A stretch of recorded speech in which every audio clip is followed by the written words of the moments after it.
Welcome to the Boneyard with Steve Robertson. As always, I am your good friend and host, Steve Robertson, here on the great Maroon Friday edition of the Yard. Isn't that great? Actually recording this Thursday evening.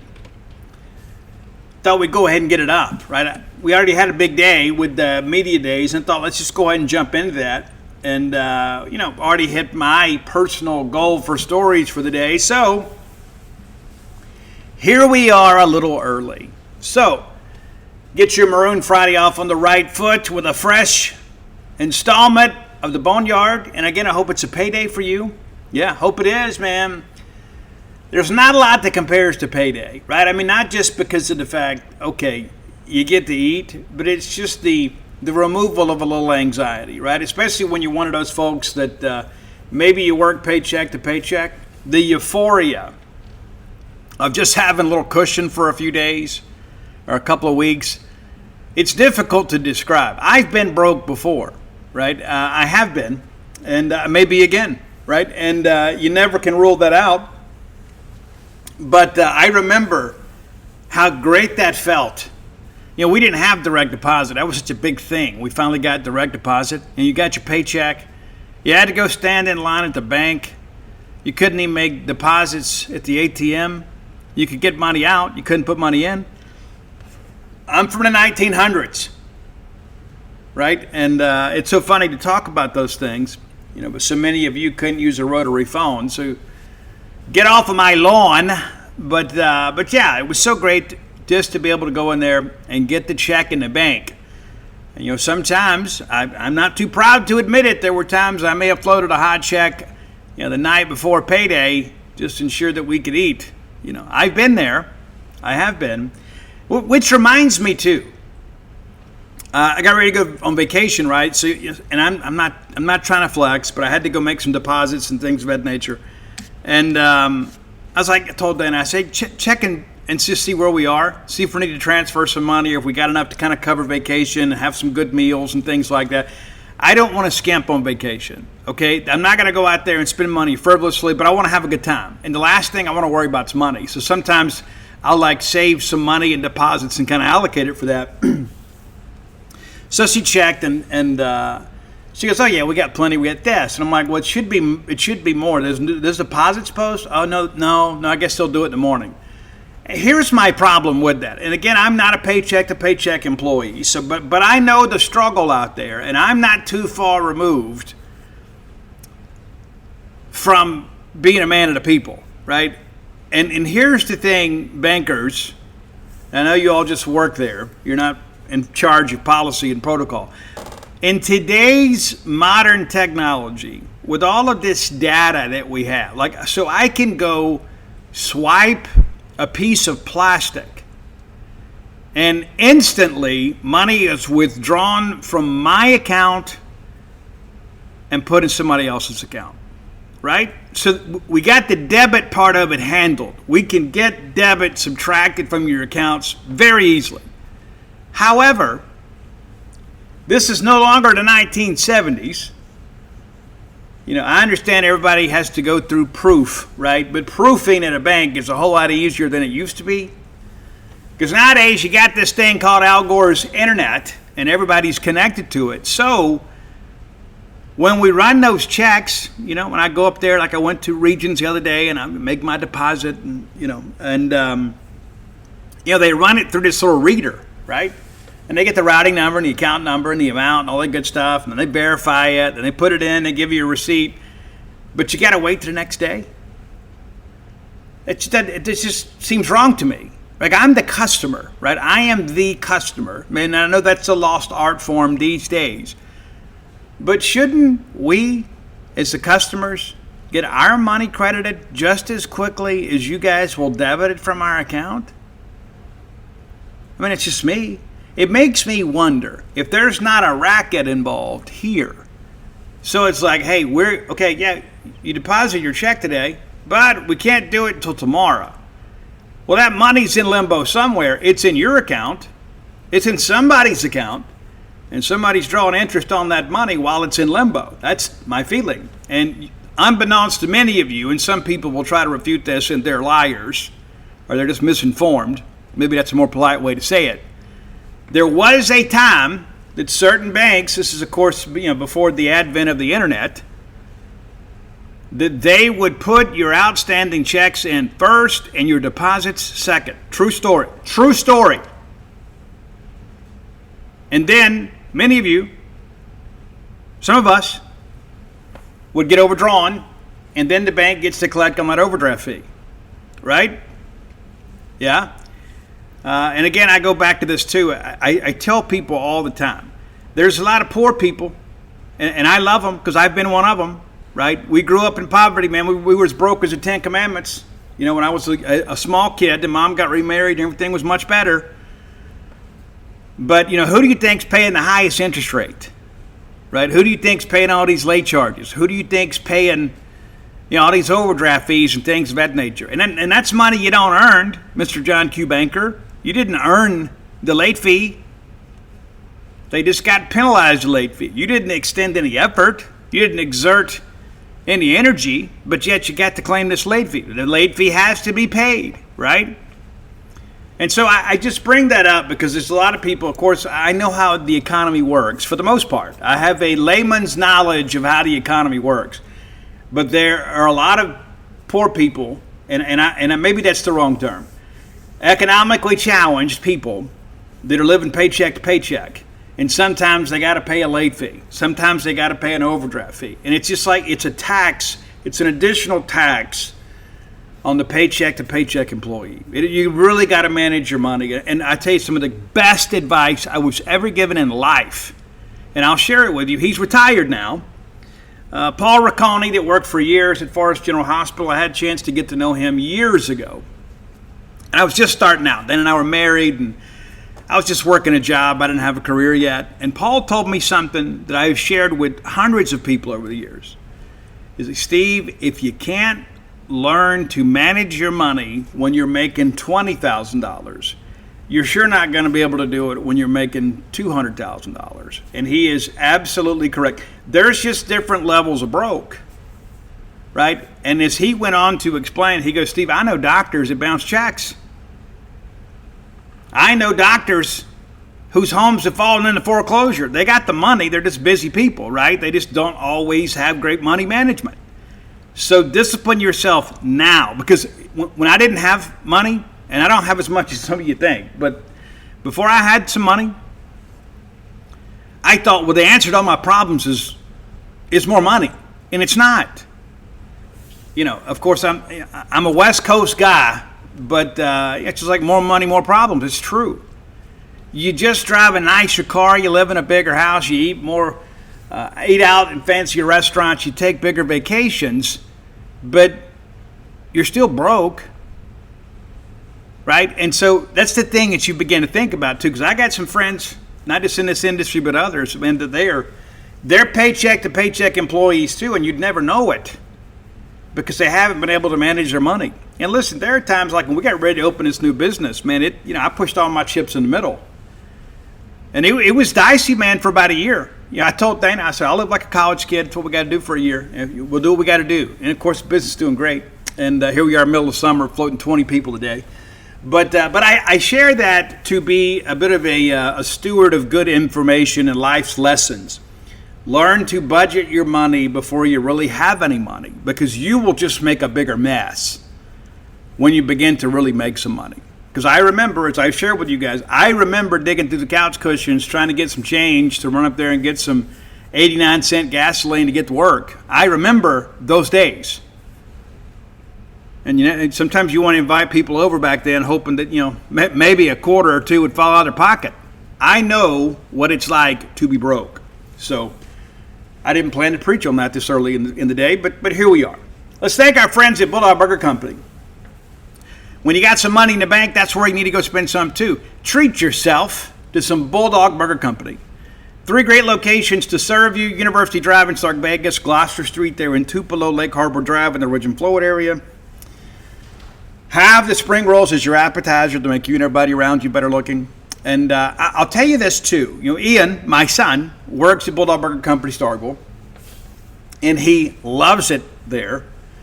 And you could have him as your server. And he's going to be doing some management stuff here too. How about that? The kid's worked his way up the corporate ladder at the Eat With Us group. And he's so jacked, man, to like be a part of their organization.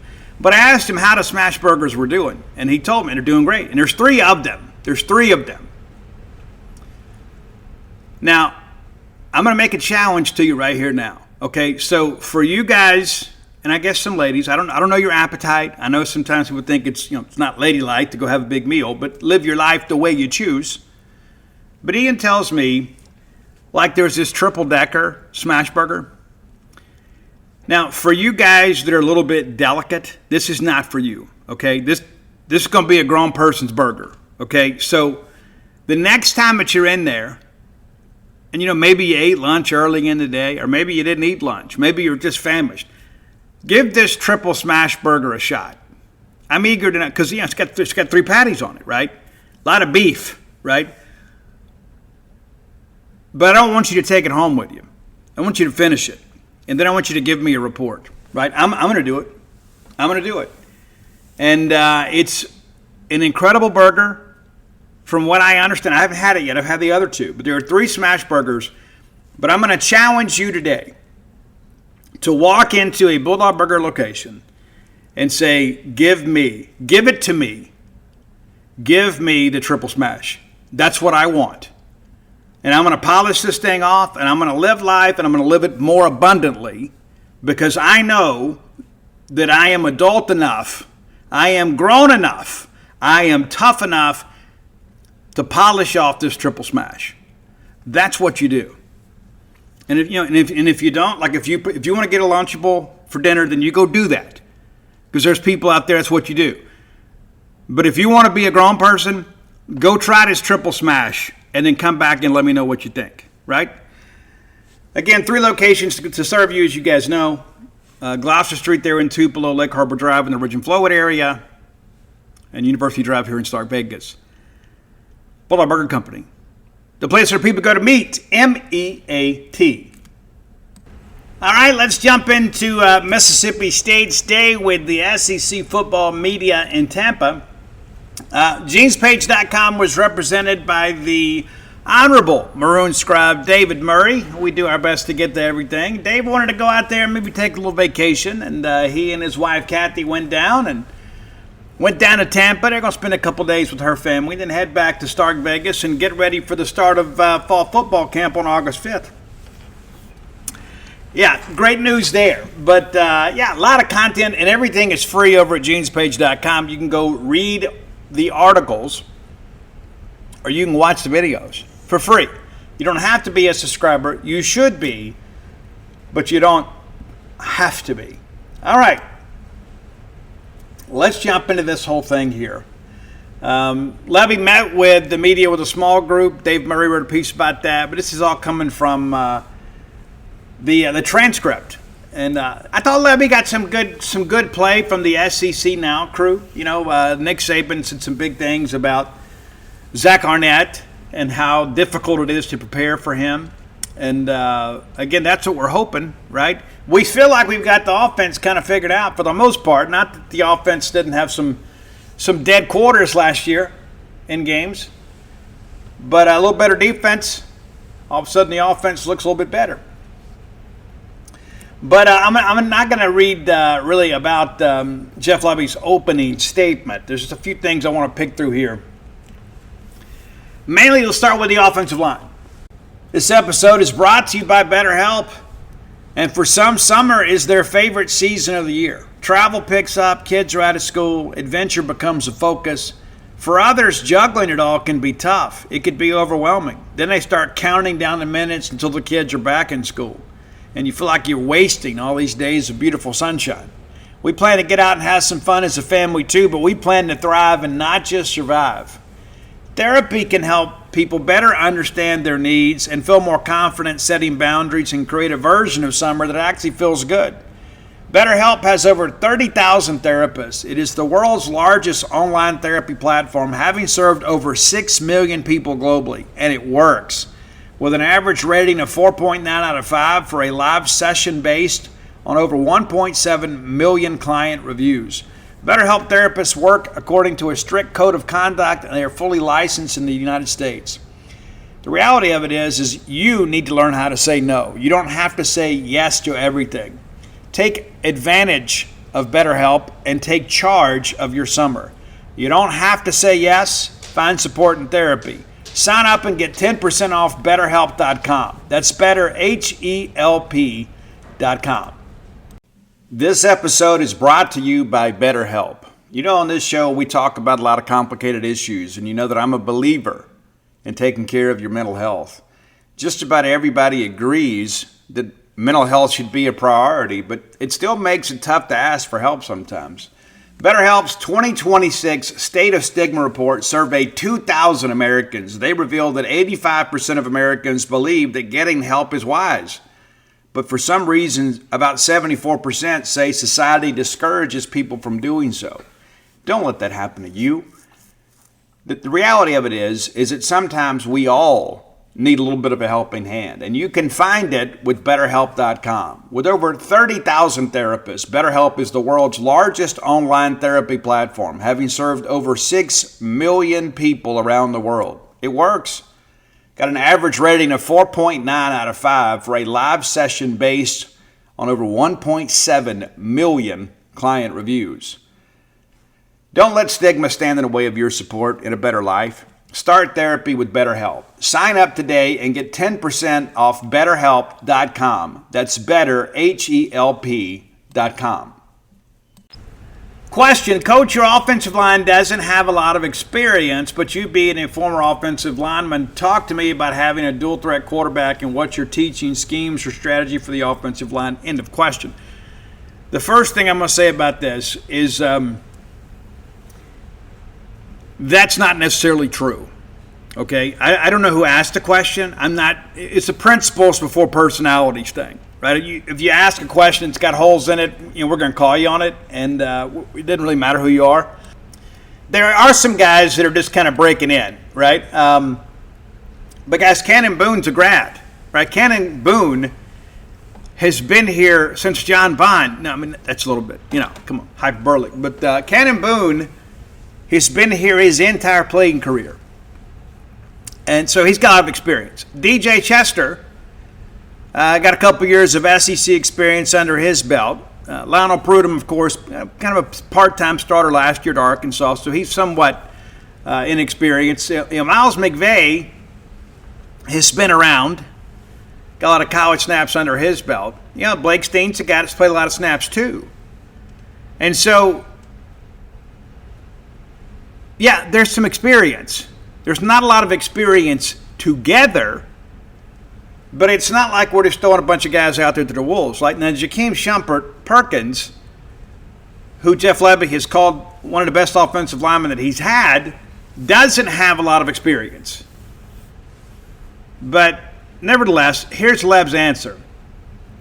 Yeah, for us, we know we're building the offensive line right now and continuing to develop it as we sit here today. We're in a much better spot than we were a year ago today. We've got very capable people inside that room. I was saying it earlier, but we've got 6 guys that I'm incredibly excited about having the ability to go play winning football for us. Being able to continue to develop the depth in that room, man, that's going to be huge, even the next 2 weeks and then into fall camp. So that we do have the depth we need, pardon me. We're going to be able to do it all up front, though. We've got to have great balance. That's got to be a huge part of our success, end of quote. A little bit coach speaky there. But the one thing he points out is kind of like I did. We got 6 guys right now that we feel great about playing a lot of snaps for us. You really want to have like 9 to 10 guys ready to go. You don't need a full 2 deep, okay? But to go play in an SEC game, you need a minimum of 8, right? You need the swing tackle, the swing guard, and the backup center, right? You need to have 8 at a minimum. Well, he feels he's got 6 right now. And there's some other guys, obviously, that are competing for those spots. So the challenge between now and September the 5th is to take those 6 guys and turn that into 9 guys. But again, I think it's pretty safe to say if we can stay healthy, and that was a real challenge last year with the offensive line, as you guys are well aware, we have the pieces to be successful up front. Of course, there's going to be questions about the left tackle spot. And until we go out there and prove it, and even if we prove it in the first few games, people are going to say, well, we got to see what's going to happen in the SEC. And that's true. But there are some people, of course, that are not going to be happy until they're able to say, I told you so. But I thought those comments about the offensive line were important. And there's an interesting comment here, too, about year 3. The question was, so you're going into your third season with the Bulldogs. They say third time is a charm. First things first, what gives you confidence going into this year versus the past 2 seasons? Just as an aside, Mississippi as a whole, as we know, has made a lot of national news lately. Let me stop right there. Do we need a football coach to comment on those kinds of things? I mean, honestly, is that what we're there for? I mean, come on. We need Jeff Levy to speak on behalf of the state of Mississippi. Is he working for the Chamber of Commerce, the governor's office, or Mississippi State? What are you doing? What are you doing? Back to this question. I'd like you to shed some light on what's so special about Starkville, or Start Vegas, as you like to call it, I hear, and why you and your players enjoy being there. I don't know what's. I don't get it. I don't get it. Leb, yeah, the first part of that question, the thing that creates the most confidence for me is our roster. Our roster is in a much better place than it's been the last 2 seasons. So that immediately gives you a chance to upgrade and change the outcome. I think the next thing that, again, I'm most excited about, I've already talked about a little bit, is just the retention. So guys being back that we had to live some of the things that we lived last year and go through some of the things that we went through. I hate using the word, but being close and having the ability to go change the outcome and take the next step as a program, but to be able to change the outcome on those Saturday afternoons. So great confidence starts with the roster and the retention of the guys that we needed to come back. The thing that makes Starkville so special is the people. There's great connection, there's great community, there's great support. There's a lot of love in a small college town where people are pulling the rope in the same direction. And I love that. I love it for my kids, for my wife to be able to be there in such a cool community. And it's how I was raised. It's how I grew up. Same thing for my wife. That's why it's special to us. End of quote. I think it's a great answer, right? It's a great answer. We're going to tiptoe around the intended answer from the question that was posed. And again, I have no clue who asked the question. But again, I go back to this. I don't go to my butcher for tax advice. And I don't go to my accountant and ask him about the leanest cut of steak. That's me. That's me. I like people to stay in their lanes. And I don't know what has happened in sports journalism here in recent years where we feel like that everybody that has a platform of any kind should have strong opinions about social issues.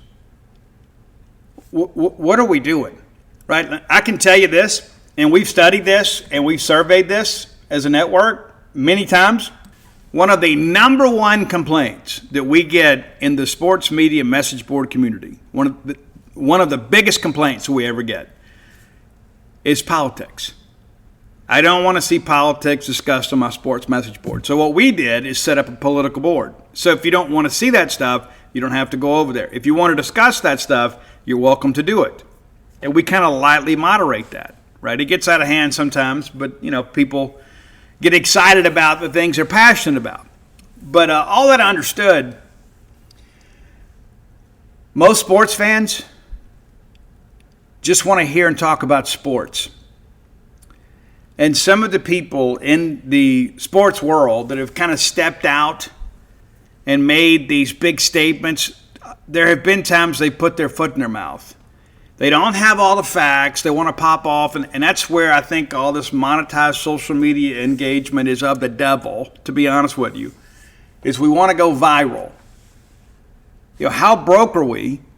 I mean, how broke are we that we don't really care if it's right, we just want it to be popular. So if I go out here and give a hot take and there's a reel created, then we can monetize that engagement. And so there's so much of that. We talk about these clickbait bandits and things like that. And you know what's going to do? Nobody's going to fire them. You're like, hey, well, this guy's driving revenue. Let's forget the fact that he's wrong. That's important to understand. And it's so interesting, too. I remember there were so many people that didn't want Mike Leach to talk about politics. And maybe it's because they didn't agree with him politically. And they probably couldn't beat him in the argument. But the reality of that is, as much as I loved and continue to love Mike Leach, I never talked politics with Mike Leach. It is a waste of my time with one of the greatest football coaches in the history of the world and one of the most interesting people that have ever lived in the United States of America to go talk about that stuff. Coach, tell me about when you were at Oklahoma. Tell me about your relationship with Barry Switzer. Coach, tell me what it was like when you and Hal Mumme began the genesis of the air raid. Take me through that stuff, right? I wasn't gonna go ask Mike Leach, like, Coach, who's your favorite Smurf? Do you like sweet tea? What are we doing? I go to SEC Media Days, and I hadn't been in years. Dave loves going. I don't really like going. Dave loves going. I'm going to show up at SEC Football Media Days, and I'm going to ask questions that aren't related to football?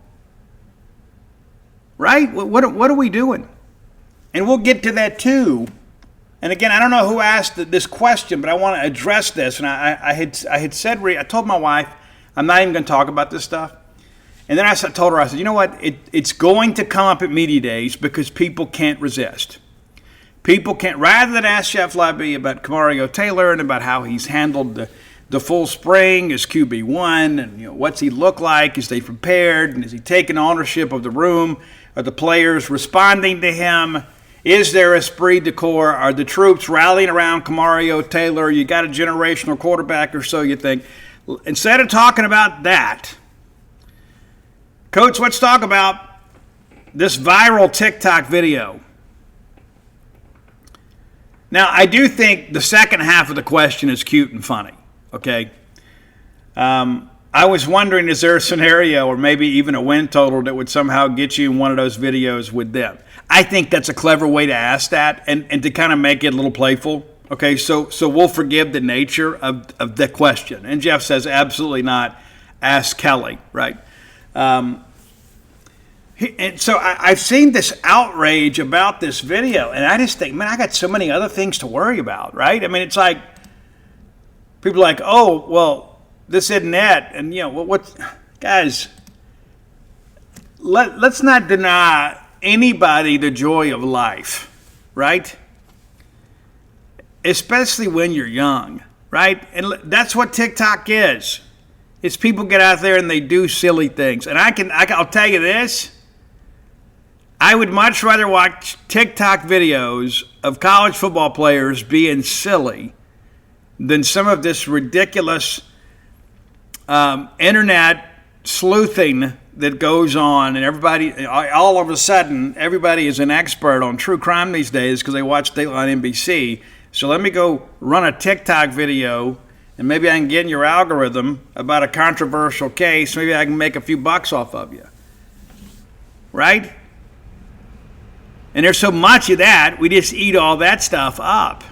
And it's so funny to me, sometimes if you do like a Twitter search, you'll find that somebody else will break a story, and then these other like walk-on journalists will basically copy the story, almost sometimes word for word, and then push it back out to social media. So then they get in the algorithm and they make money. They're monetizing somebody else's tragedy. But at the end of the day, I don't care about a TikTok video. Nobody was hurt during the production of that video. People are like, oh, Steve, it's embarrassing to us. Well, I just say you embarrass easy if that's the case. I mean, that video is not going to win or lose us any games. Period. And guys, Kelly Jones was in that video. Projected first-round draft pick from Clarksdale, Mississippi. Is coming here and done a tremendous job. He goes and represents us at SEC Media Days. You're going to disrespect that dude? I mean, come on. Listen, I see all the stuff, and again, it's, everybody's out there trying to top each other's cake on Twitter to make $1, or on TikTok. Have you seen this? Let me go ride the wave of this. And it's so interesting to me, again, about, I don't want to preach too much about this stuff, but the same people, again, we talked about this during COVID. I know a lot about Mississippi State and college sports, and I know a lot about music. I'm not a virologist.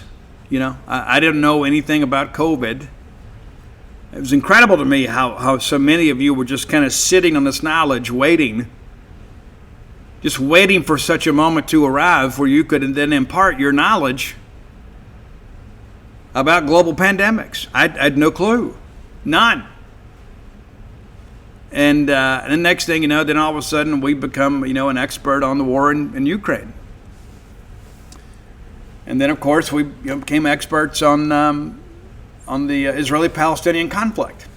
I never knew that my Facebook friends and fans were so knowledgeable about such topics. And of course, his memory serves me right. So many of those people also had a self-diagnosed gluten allergy. Steve, I'm not supposed to eat popcorn. Now they're all on the spectrum. Steve, I was a manic depressive. Then I found out I had ADHD, and then OCD, and then the Starkville PD. It's like every time I turn around, it's like we're just volunteer. Whatever the trend is, we're a part of it. I mean, the chances of a person, of all of this stuff happening to you, it's just minuscule. I mean, it just absolutely drives me crazy. But I digress.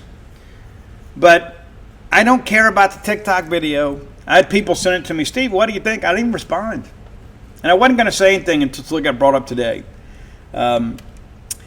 This was a good question, though. And I don't know who asked the question, but I thought it was a good question because it's a very keen observation. Question, you guys ran it pretty good last year, but a lot of teams didn't. A lot of traditionally strong teams. Is something going on with college football defenses now that are sort of clogging up the running game for a lot of people? It's a really good question. Because then we've talked about that in some of our own previews. How some of the traditional teams that have been known to play slobber knocker football really couldn't run the ball last year. And again, some of that I think is a product of the portal too. You just can't stockpile talent the way you once could. And so as a result, a lot of these guys that were maybe a two deeper on your defense can go somewhere else and be a starter. And so that's important. Now, what Levy said I thought was good too. I think in this league, and as Jeff likes to say, I think again's kind of like a gear change for Jeff. Again, he says it a lot. Not being critical, he just does. In this league, I think the lines of scrimmage and what is going on in the defensive lines along with scheme has made it really hard for people to line up and just go run the football in traditional ways. I think you've got to put air in the defense. I think you've got to scheme to set your guys up for success. And I think the defensive lines, again, in this league, and how people are cutting the front and changing structurally makes it really, really hard to be able to execute from play 1 to play 75 and run the football the way you need to. But that's got to be critical for us. We're going to have to run the ball really, really well. Want to be explosive in the run game, but we're going to have to be great situationally and get done what we want to get done. I think it's a good answer. And I think one of the things that has made things a little differently, number one, there's been some changes in the rules, right? But also, too, the defensive linemen of today are the most athletic defensive linemen that we've ever seen in a college game. And that's no disrespect intended to anybody. What people are doing in the weight room, what they are doing teaching young men how to bend, how to be more athletic, The advancements that we've made in kinesiology and body movement are unprecedented. And so there are a lot of teams now that don't have to pack the box the way they used to. They can play a more balanced brand of defense because they're so good up front. They have guys that are not just big, but guys that are big and can move. And also, and this changed, I don't know, maybe 20 years ago, maybe a little bit longer, you started seeing a lot more guys elect to play D-line rather than O-line. And what I mean by that is we had a lot of guys that were very good footwork-wise, and they say, hey, it's a big guy that can move, let's put him at tackle. Well, now some of those guys, again, as they've blossomed as bigger athletes, which is what they are, they've gravitated more to the defensive side of the football. So it's not just the fact that we're developing more athletic linemen, is you're having more athletes choose to be athletic linemen. Because how many times have you heard it in old school football? Man, if you go play left tackle, you'll play NFL football for 10 years, right? Nobody ever said that. Because really, when it came to defensive football, we just wanted guys to plug the middle and then let the backers make tackles. And the game has changed. Even your linebackers are a little trimmer than they used to be because it's not a tackle-to-tackle game anymore. It's a sideline-to-sideline. You got to get out there when they go trips to the boundary. You got to be able to get out there and you got to defend a flex tight end. And so linebackers have evolved as well. And so, yeah, schematically we're doing some things, but I think at the end of the day, too, the brand of athlete that is playing modern college football on defense is incredibly more athletic than, say, their dads were. And maybe even their younger uncles were, maybe 15, 20 years ago. A lot has changed. And I think there are some teams out there, too, because of the fact that the defensive tackle position and even the nose tackle position, it's not just a guy there just to kind of clog the middle anymore. He's not just a drain plug. These are guys now that have become a lot more nimble and more athletic because everybody in the National Football League needs guys like that. Guys that can fit a gap, guys that can collapse a pocket, guys that can move the line of scrimmage, disrupt things for the offense. And again, the quality of defensive linemen, the athletic ability of defensive linemen that we're seeing today is unprecedented in the game of college football. I think that's an important part of it. One more, and then we'll kind of move along here. Leb was asked a little bit about Arnett, about bringing him back, and I've said before, it says a lot about both men.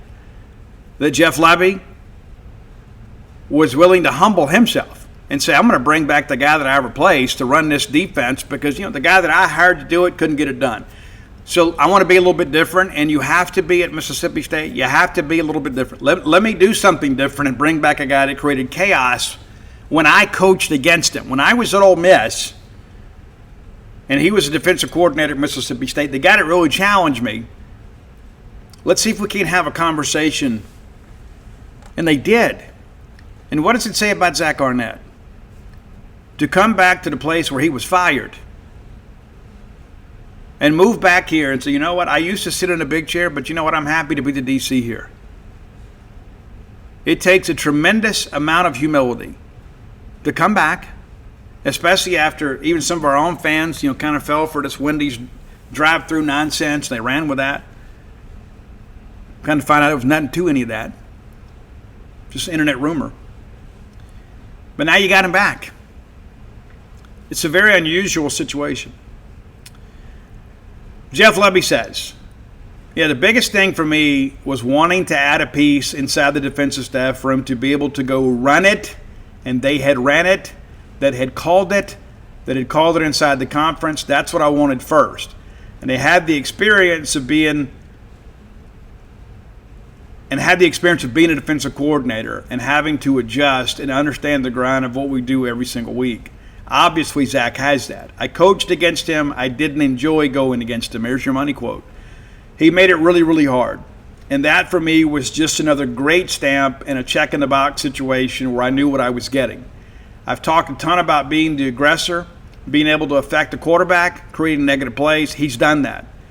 And he's been awesome in the building. He's been great from a leadership standpoint on that side of the ball for us. I feel like it does free me up in a great way, which has been awesome. End of quote. Guys, one of the most important things that Jeff Lebby said on Thursday was, I feel like it does free me up in a great way, which has been awesome. Because he has hired someone and given them the autonomy to run the defense.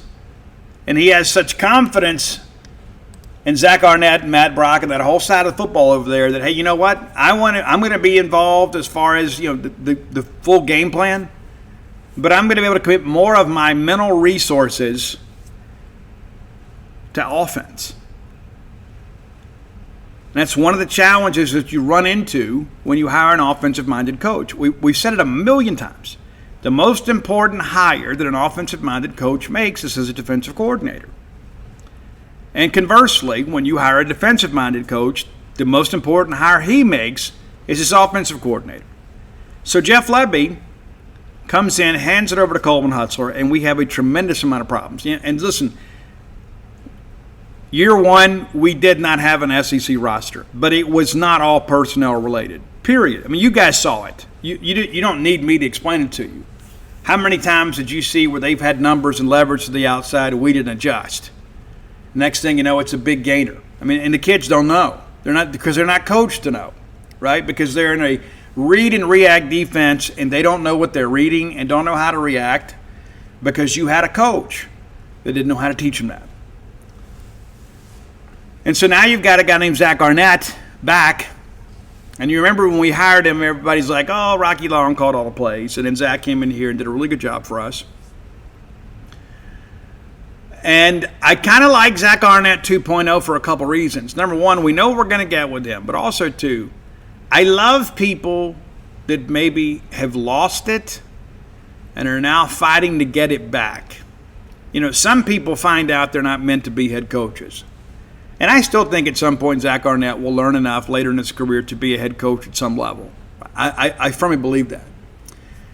But you give me the angry, chip on his shoulder defensive coordinator that lost a head coaching job, took basically a QC job with Ole Miss, then goes out to UNLV, bumps heads with one of the guys out there, leaves, goes to Florida State, back in the office again, not getting to call his own plays, not getting to run his own scheme, and now all of a sudden, not only am I back running my scheme, I got my Chief Lieutenant Matt Brock back, I got Jet Johnston back, a guy that played in my defense. I've got people that know my language. And I know what it takes to win and play good defense at Mississippi State because I've done it before. And so let me go back and kind of get my feet under me again. And I think that by the end of this year, it may be one of the best stories in college football. It's a great story now on paper. We've got to go prove it on the field. But I did like the Q&A. I thought Leb's answers were good. And there are times too Leb's not going to give you a whole lot, right?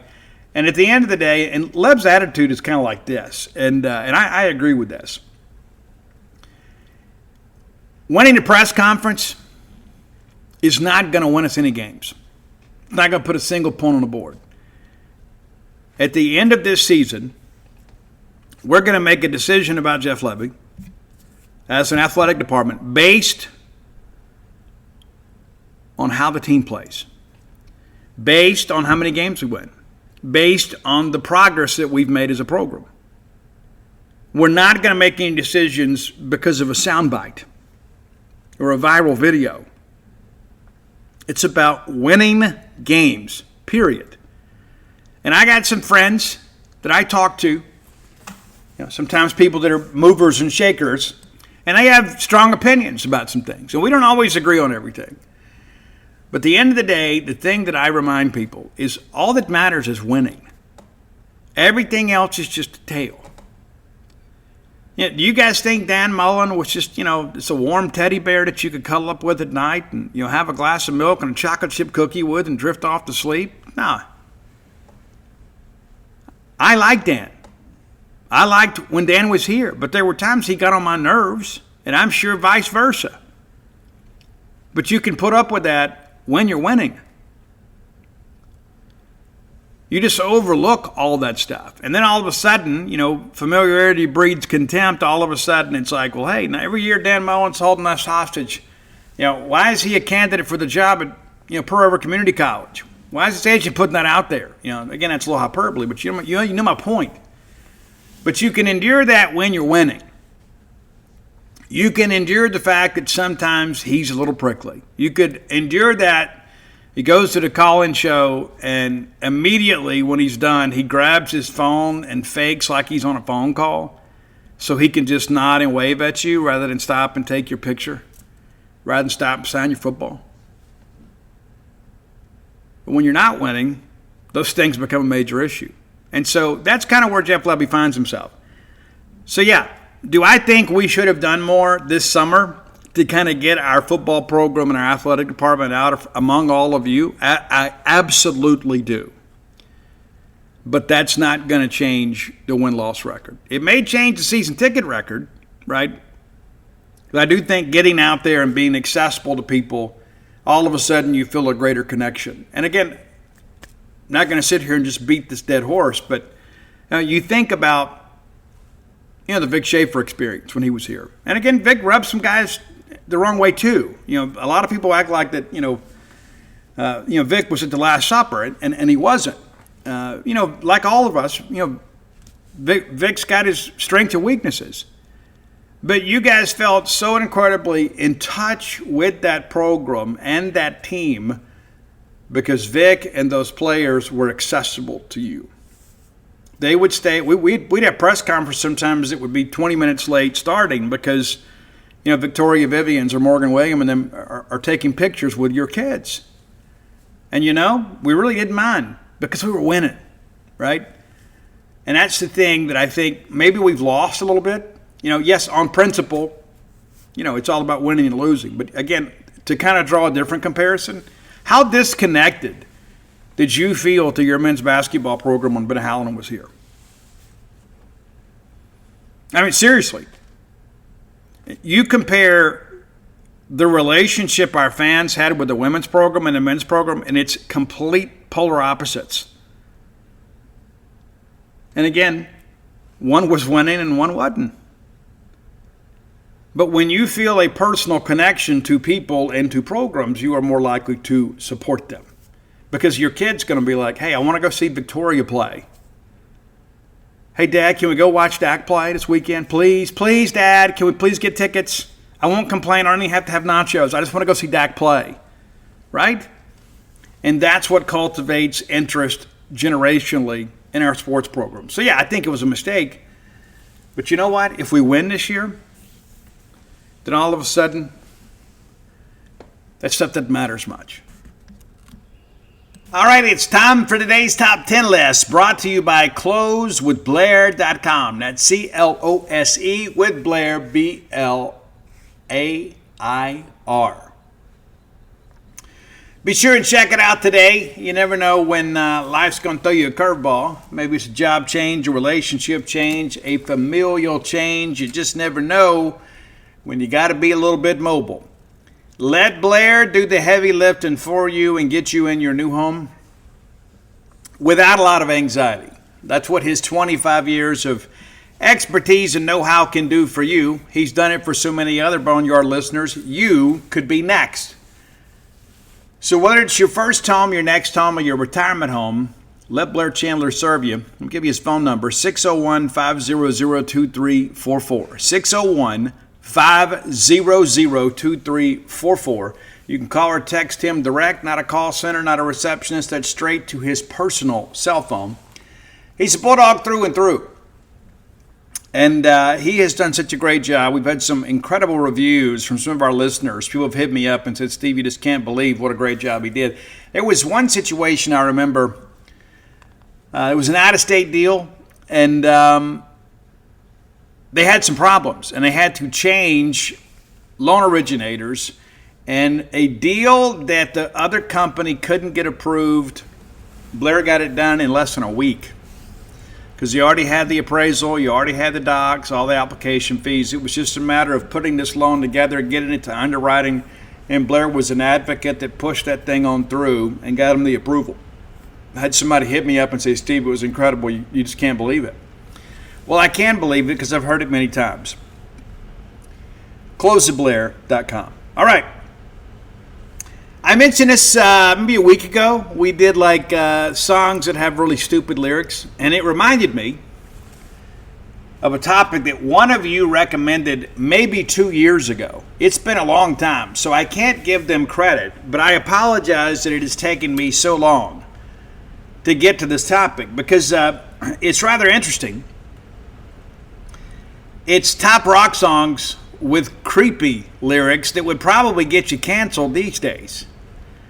Yeah, back before everybody got so sensitive. Thanks, Bin Laden, right? That's a Hangover reference in case you didn't know.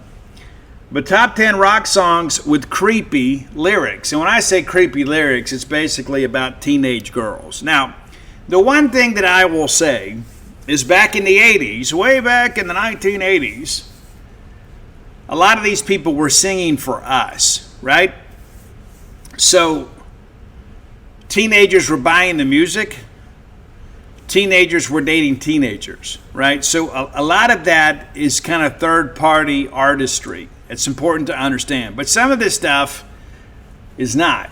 And that's what we're going to get to today. Top 10 rock songs with creepy lyrics. Number 10, we're going to go with the Beatles. I saw her standing there. Well, the opening lyric of this classic tune is, well, she was just 17. If you know what I mean, right? And Tiffany covered this thing too and kind of flipped the gender-specific language in it. But yeah, it's a huge hit and everybody knows it and everybody sings along to it and just kind of skips over that part of it. Number 9, this is a weird one. It's Gary Puckett and the Union Gap. And their track, Young Girl. Basically, the whole song is like him trying to kind of talk her out of this, but all the time wanting to have a relationship with this underage girl. It is one of the creepier songs you'll ever hear. Number 8, Rolling Stones. Now, there's a few songs out there that Rolling Stones have made hits out of that a lot of people with the lens of today have looked back and say, hey, that was a little bit inappropriate. Well, times were a little bit different too, but this one is a little bit across the line, right? Rolling Stones with the Stray Cat Blues, and they talk about a 15-year-old girl, and it's like, no, I don't need to see your ID, right? Yeah, you did that today, there would be blood in the streets. Number 7, and one of the reasons, even though the lyrical content is incredibly creepy, one of the reasons it's 7 is because it was intentionally creepy. Right? It was basically not, it was a third-party thing, basically written through the mind of a homeless guy, right? And nowadays we can't say that. We have to say unhoused, which is the dumbest stuff ever. It's the same thing. They got the same problem. You're not worried about hurting their feelings. It's so stupid. But Jethro Tull's Aqualung, right? Sitting on a park bench, watching little girls with bad intentions. I mean, the whole thing is just creepy from start to finish. But Aqualung is their biggest hit. I think it's safe to say. But again, it's written in a third-person narrative. So that's one of the reasons it's a little bit lower. Number 6, nothing third-person about this. It's Ted Nugent's Jailbait, right? And it kind of goes as you'd expect.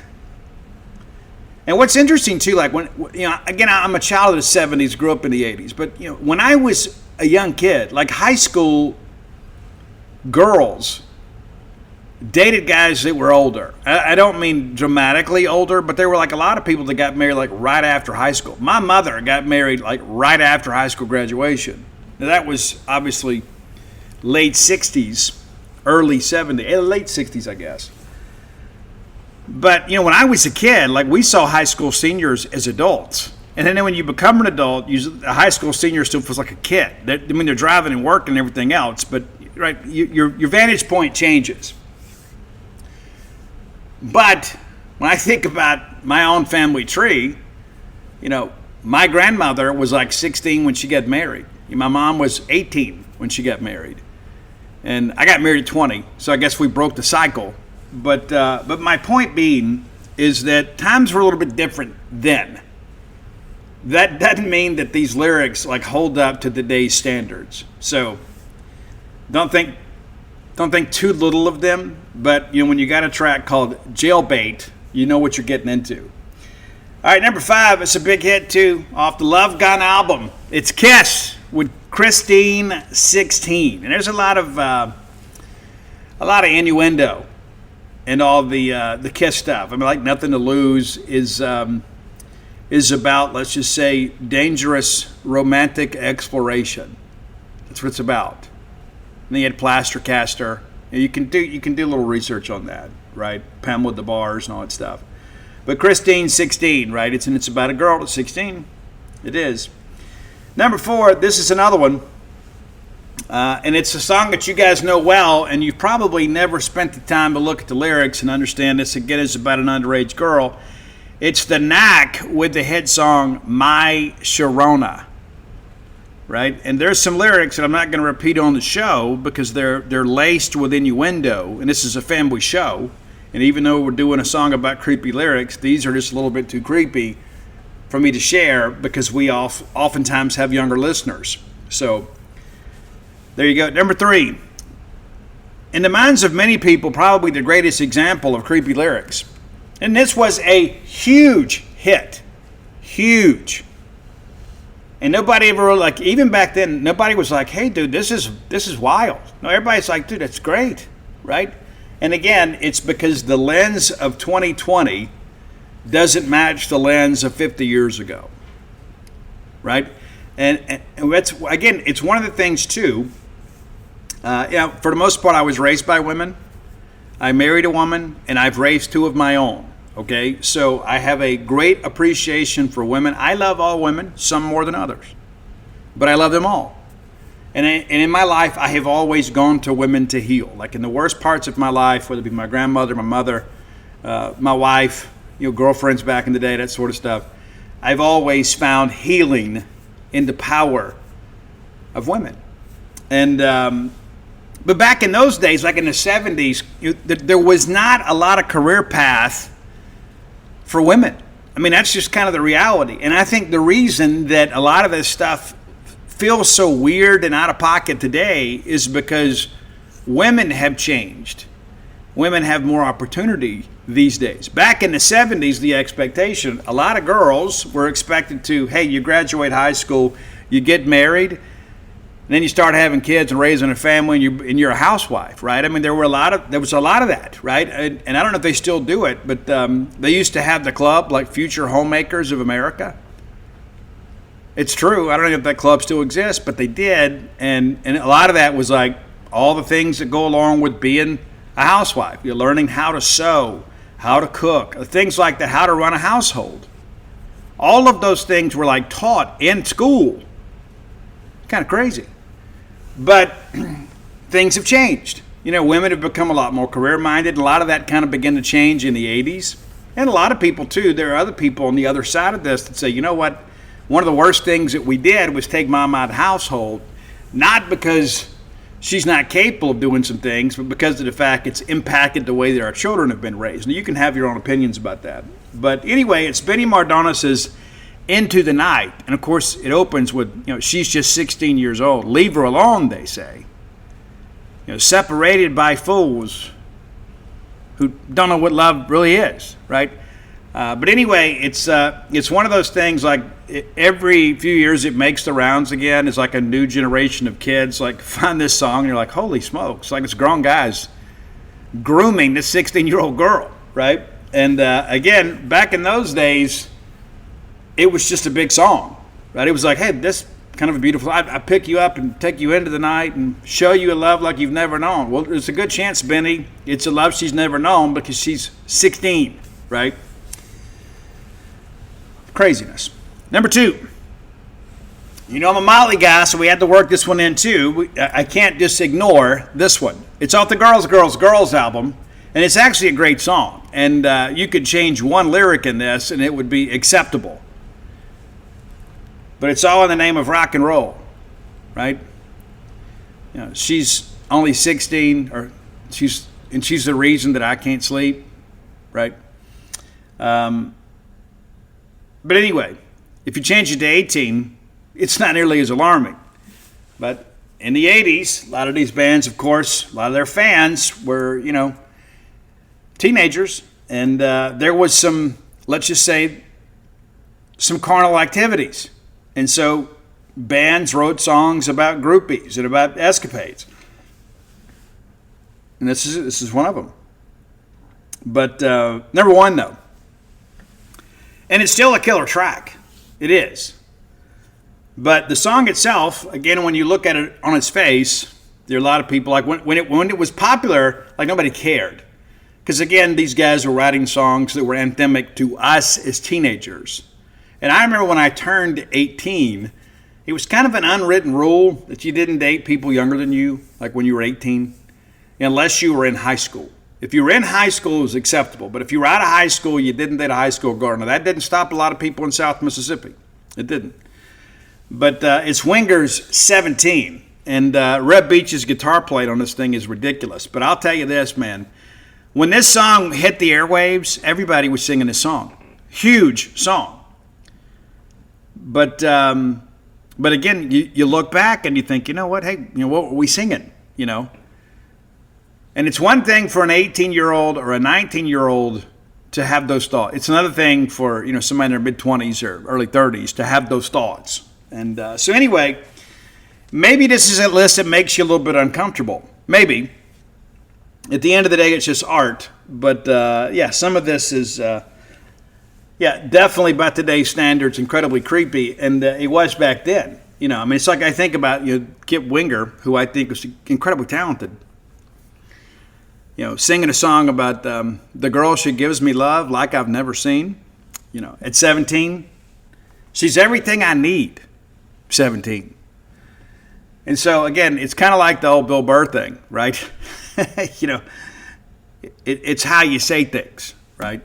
You sit there and read them right off a sheet. It's like, holy smokes. It's terrible. So that's your top 10 list today. And again, I forget who it's, again, you've got to forgive me. I'm getting old, but have no clue. Remember who DM'd me that like 2 years ago. Because I was working through that list the other day about the weird lyrics, like the dumb lyrics, and it's so stupid. But I thought, you know, hey, why didn't we do this? And you know what's interesting too? I said the other day, like one of these days I'm going to do like the Bad Omens, my favorite lyrics from Bad Omens. And somebody else hit me up and said, hey, Steve, that's a great idea. Why don't you give us your favorite Chris Cornell lyrics? Yeah, that could open up some opportunities for us too. So if you have suggestions for that, please hit us up, let us know. And of course, you know, listen, I'm not going to do like some of this silly stuff, right? It's got to be stuff that's meaningful, you know, something that evokes emotion. And I love Motley too, but there's not going to be a lot of stuff, you know, from Motley that, you know, it's a different time and era. Things just weren't so deep back then, right? And there's a lot of stuff in the grunge era too that is very sophomoric too. A ton of it. You know, you go back, it was anthemic to us because we just kind of listened to the riff and then we just kind of sang along out of habit, kind of subconsciously.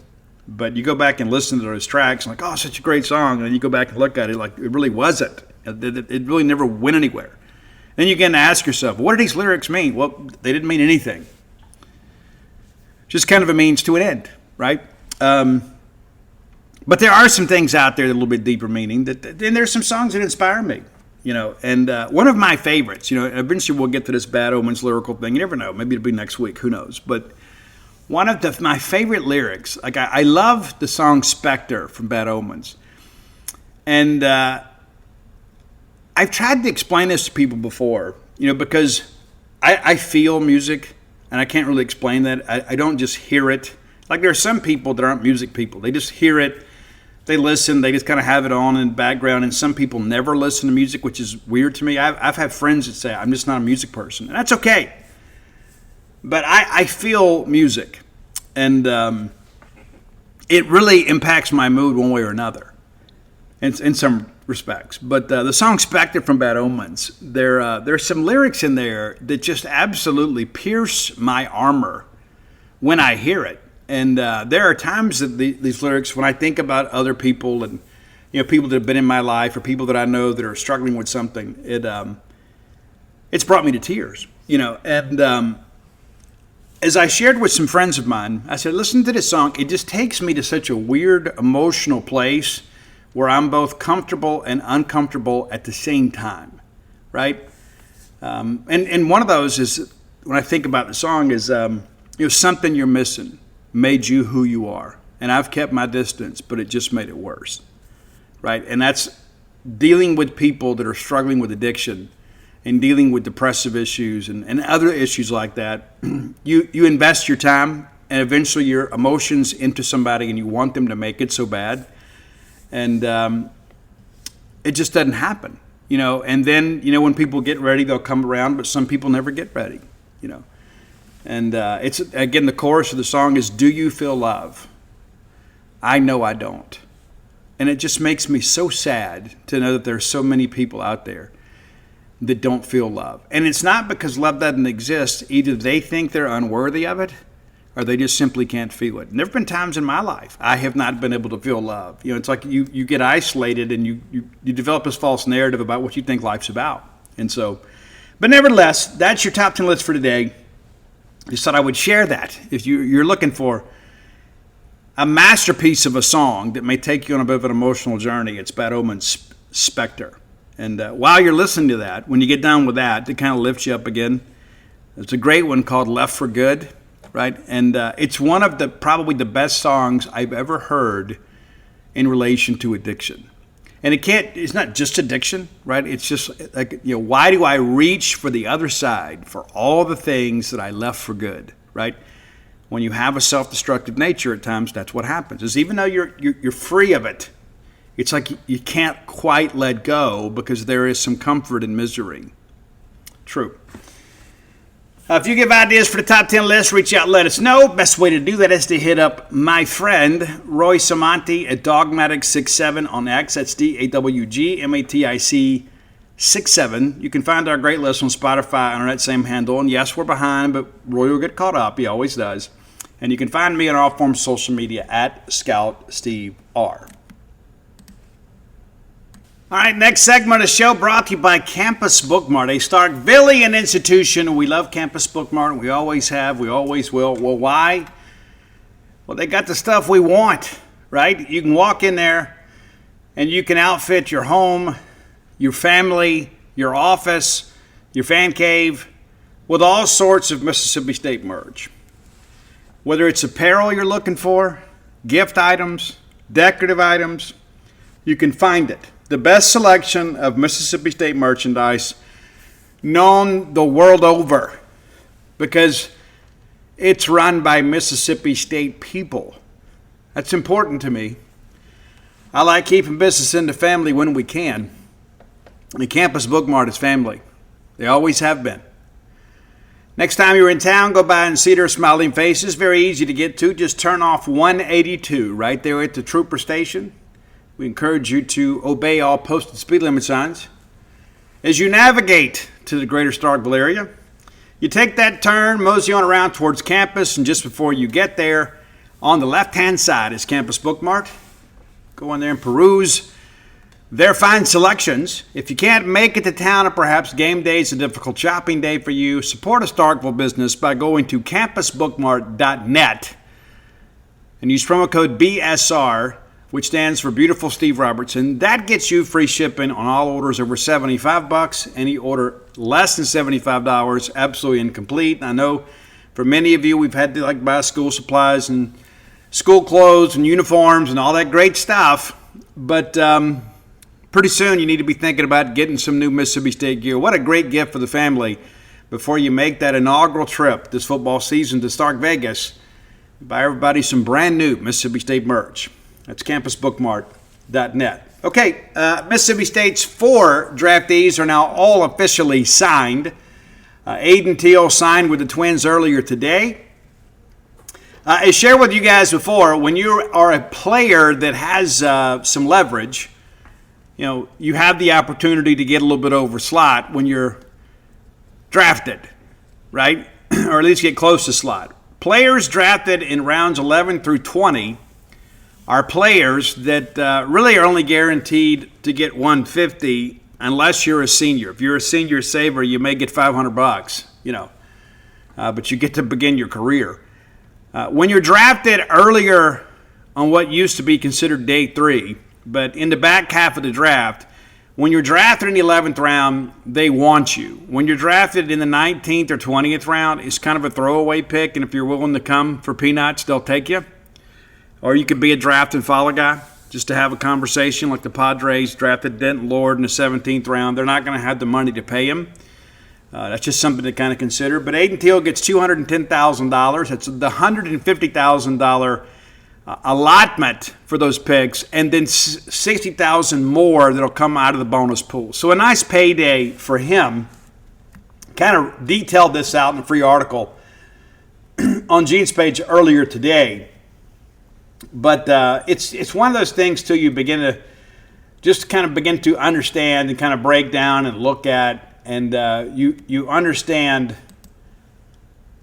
how important it is for our recruiting, for our branding, for guys to come here and then sign major league contracts. Of course, Ace Reese goes in the first round, signs for $3.5 million. Bryce Chance, a senior saver in the 10th round, which enabled them to sign Will Brick, gets $2,500. And then Ben Davis, a nice chunk for him, signing bonus of $447,000 and $500. And then Aiden Teal, $210. So, so it's good that those things happen. And, of course, the 3 guys we expected to sign from the high school class have. Really the only thing we're sweating out heading into, and I wouldn't even say sweating, we're not even really worried about it, but it's still the only thing that's on the radar is that Denton Lord draft situation with the Padres. Because you may have a guy that backs out of a deal or doesn't pass a physical, and all of a sudden there's some bonus pool money available. They don't get the full slot value, but just basically what they've offered above slot value. They can in turn offer to a player on the back end of the draft. And so Denton Lord's already here, and that's important to understand. But we'll feel better once the signing deadline comes and goes at 4 o'clock on Monday. But I told you guys right after the draft, it's not going to be like the David Mershon situation, where we're having to kind of provide daily updates and what we're hearing and what's happening. And, the family was so great, the Mershon family. I love them. They're great people. All of them. You guys got to know David, but they're all great people. Nick, Peter, Brian, everybody. The Mershons are wonderful people, and did a good job of kind of keeping us informed because they cared about you. Because they didn't know what was going to happen. Right? If Ryan Prager signs that deal, David Mershon's back with us the next year. David wasn't going to sign for $150,000. But he ended up getting close to his number, and so he signs. And it was a very difficult thing for David. And I think that's important for you guys to understand because you all made him feel so incredibly special. He wasn't going to go for the minimum. But he came here with the intentions of becoming a pro baseball player. Academics are important to he and his family, and at some point he will complete his degree.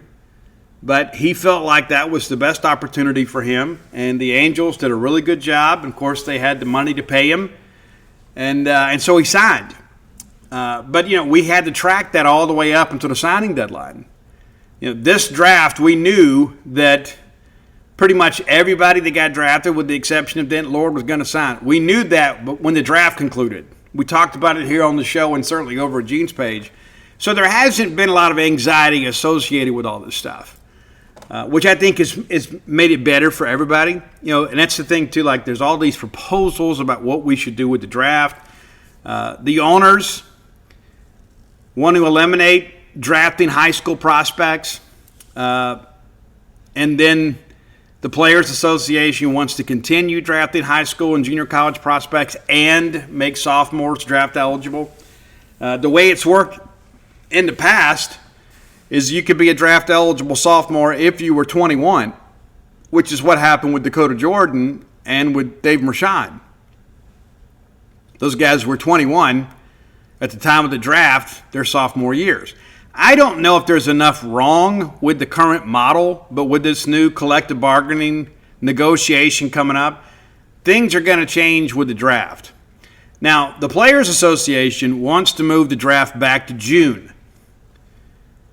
Now, I don't know how you guys feel about that, but I think the one thing where I think it does provide some benefit is it gives guys that are debating the portal, because you have the whole month of June to go in the portal, you already know what your draft situation is before the portal closes. Right now, you don't. The portal closes, and then we have the draft about 2 weeks later. And so for some players, veteran players, they would know, hey, do I want to sign a free agent deal or do I want to get in the portal? And there's a lot of guys like Cam Fluke goes and gets in the portal, and everybody knows that he's not going to go transfer to another school. May commit to his school, and some people say, well, going in the portal, it gives them more leverage, and they should commit to his school to give them leverage. And the agents are kind of split on that aspect of it. Some of them think, hey, if we don't commit to a school, that means we can commit to anybody. And so the uncertainty of that creates some leverage. There are others that feel like, hey, if I commit to an LSU or an Arkansas or an Ole Miss or Mississippi State that has a healthy NIL budget, then if you draft that guy, you know you're going to have to pay up a little bit more to get them to forego the opportunity to compete for a national championship. And so it's just two schools of thought, but I don't know which one's right or wrong, but both things happen. And again, when Cam Fluke went in the portal, there was zero chance of him playing another year of college baseball. Kind of like the Davian Hickson thing last year. And even though Hickson's nowhere near the player that Cam Fluke is, but the same type of advice, just two different ways of doing it. If you're coming from Rice and you commit to Mississippi State, you're like, hey, well, Mississippi State can afford to pay, a few $100,000 in NIL. So if we're going to draft this guy, we got to get him in the first 10 rounds. Well, there's some slot value and some bonus pool money available to get him to sign. You're not if he stays at Rice, then you could probably draft him in the back half of the draft, and then maybe he goes for $150K. But when you got good representation, they know how to handle the stuff. But it's important that we do our best every year to try to educate you guys more and more about the draft, and we're going to have to kind of relearn some things with the new CBA. And so by the time we get to this point next summer, we're going to have some different circumstances.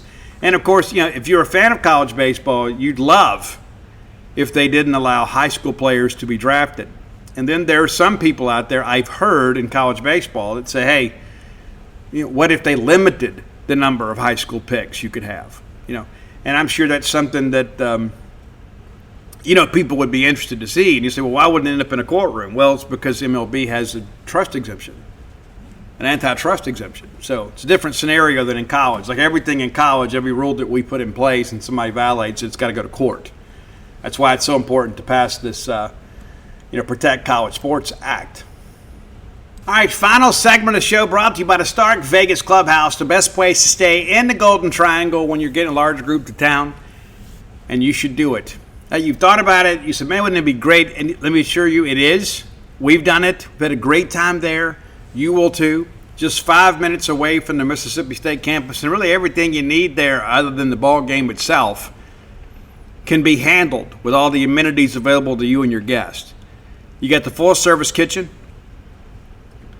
You got the wet bar. You got the back porch area, which is great. The fire pit area, plenty of parking, huge living room, 6 bedrooms, 2, soon to be 3 baths. It's just so inconveniently located too, and just out past the Highlands off 182. So easy to get to campus and so easy to get back to your accommodations. I mean, not much could be better, right? And that's one of the things I think is important too. Like when you get ready to go take a trip like this, and you're so excited about the fun, you don't want a lot of inconvenience, and that's really the case when you're staying at the Stark Vegas Clubhouse. Now, Google the Stark Vegas Clubhouse, and you can check out the pictures of all the amenities that are available to you and your guests when you stay there. And then, of course, some booking options will pop up. You can work through Airbnb or Vrbo if you want to, but if you want to save a few bucks, I can help you with that. Book through the Evolve website and use promo code BSR10. That's BSR10. That gets you 10% off your stay just by listening to this show. Be sure and check it out today, the Stark Vegas Clubhouse. I've told you guys, again, we kind of finish up here with our potpourri segment, but I still think there's a possibility state ads on their bat. And so I did kind of a deep dive today in kind of what's left in the portal. There are 14 players left in the top 250, according to 64analytics.com. And I have been very impressed with what they've done the last couple of years to just kind of improve the rankings. And again, every year they weight things a little bit different just to kind of figure out how things should go, right? How much value do you place on certain transfers, and do you place it on draft projections or college productions or high school accolades? All of those things factor in, and there is this, formula that ranks players. It's not like somebody's just sitting there going through and saying, okay, well, I think this guy's number 2. But of those 14 players in the top 50, only 7 of them are position players. And a couple of those guys are catchers. And so there's only a handful of guys in the top 250 that make a little sense for us. And again, I begin to think, okay, well, since there's not a lot of veteran guys and impact guys, maybe you go get a younger bat. Well, there's just not many of those left that can play at this level. Now, what I believe, I'm confident that Brian O'Connor has a plan. And it'll probably be executed next week. I think, again, you got to get through the signing deadline because you don't want to take a player and then all of a sudden he agrees to terms on a free agent deal. And just some guys get tired of going to school and they're just ready to get into the minors. And, if you think about that, like if I could just go play the game and have a little money in the bank and get that weekly stipend, then all I've got to focus on is getting better at baseball, we probably all would do that, right?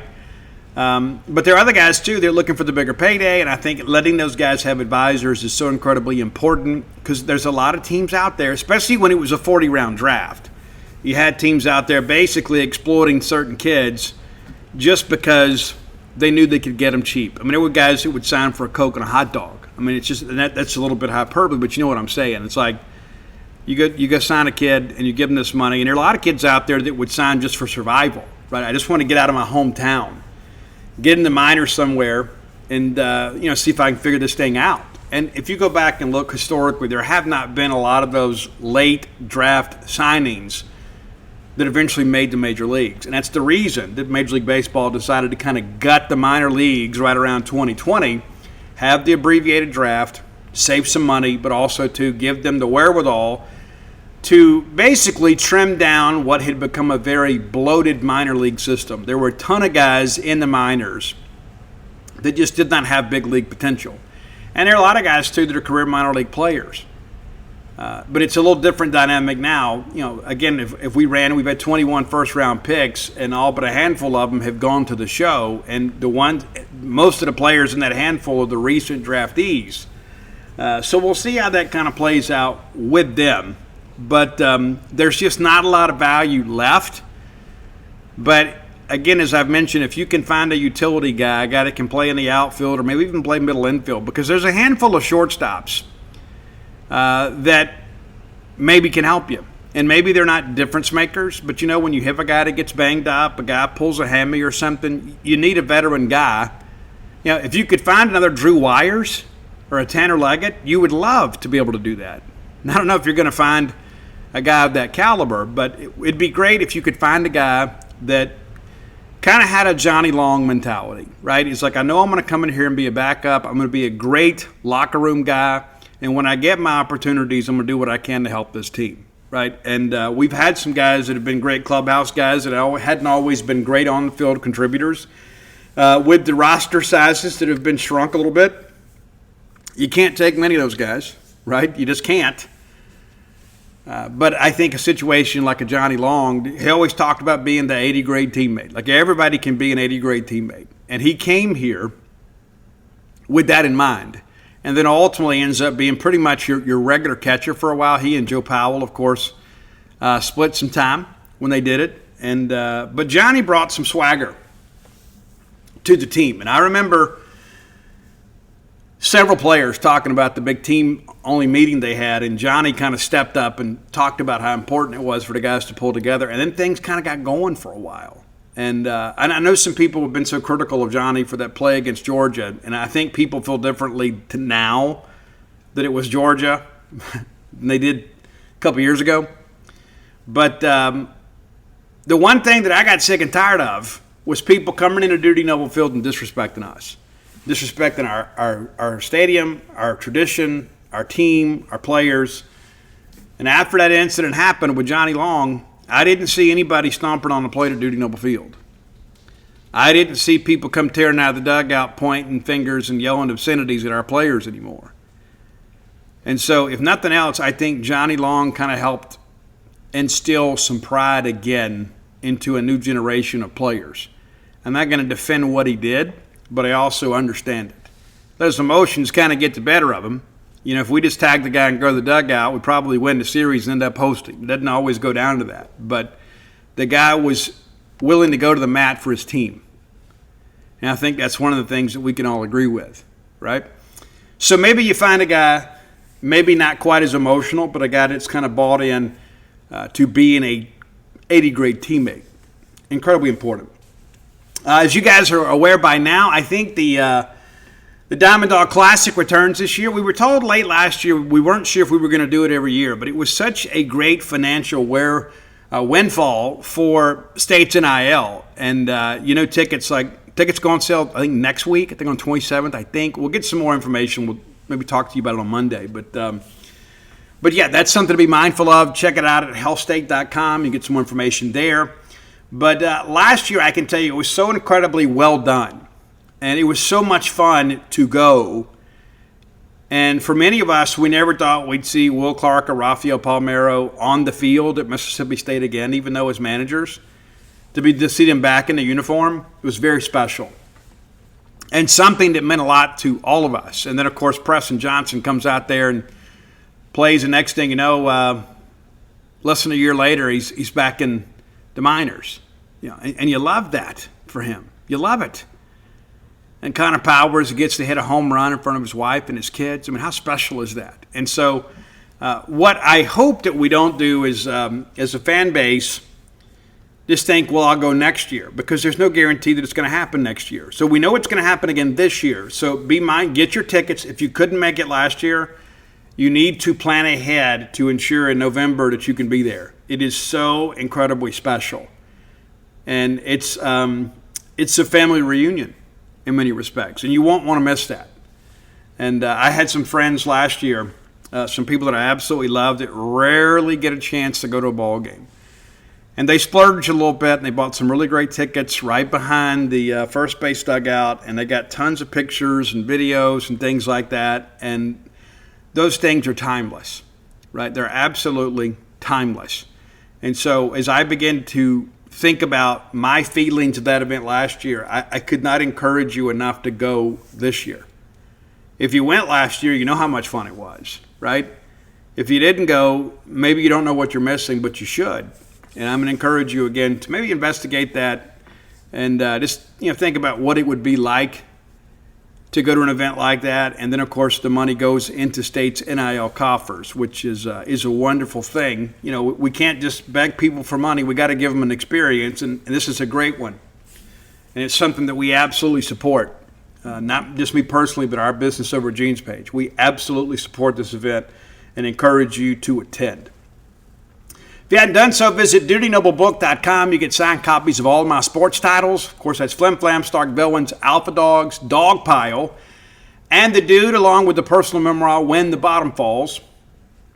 And everything ordered through the website is already signed. And it's so cool to me, like all of a sudden I'll get a phone call. It's like, hey, we need you to come to Jackson and sign these books. And I was like, okay, well, how many books are we talking about? Oh, well, we've got like 30. Yeah. Or somebody will order a big bulk to give as gifts to people, like graduation gifts, things like that. That stuff's so important to me. And it's so nice that people think that there's value in the work that I've done. And so I appreciate that so much. And again, as I told you guys too earlier in the show, I think we floated 20 people today on a Thursday in the middle of July or late July at the Float Therapy Spa. True Rest Float Spa of Starkville is there for you too. Floating has changed my life. I need to get in there and float. I had some tattoos that were healing, and so I've had to kind of wait on that. I want to get salt and all that, not to mention the moisture and all the things that go along with it. But yeah, I need to get in there and float, but you do too. Dial 662-268-7601. You can speak directly to my beautiful wife, Dana. She can answer any questions you have about floating. Go check it out at truerest.com and follow us on Facebook, Instagram, all that cool stuff. We would certainly appreciate that, and you can kind of see what it's all about. And it has done wonders for my anxiety. Dana has chronic back pain, and she floats once a week. And said when she goes a couple of weeks, if she misses floating, that it begins to flare up again. So it's a way that we've been able to kind of control those little aches and pains you get when you get older.